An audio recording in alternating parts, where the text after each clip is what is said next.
عندك البنج عالي، عندك الدمج وهمي، عندي الحل. اسمع، انا اوديك الصافي من الاخر يعني. بتفوت هون على الاعدادات، تمام.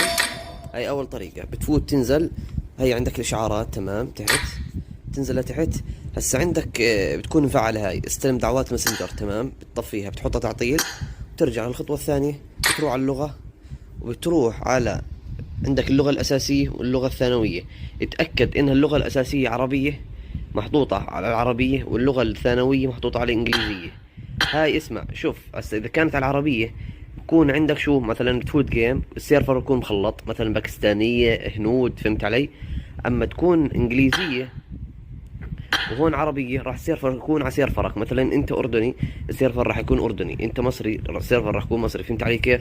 ففيش غير هيك يعني. هاي الطريقة الوحيدة يعني. وكل الاحترام للجميع. والله اذا عجبكم المقطع لايك واشتراك للقناة، لانها القناة جديدة، انا بدي ابلش جديد، عندي معلومات كثير يعني.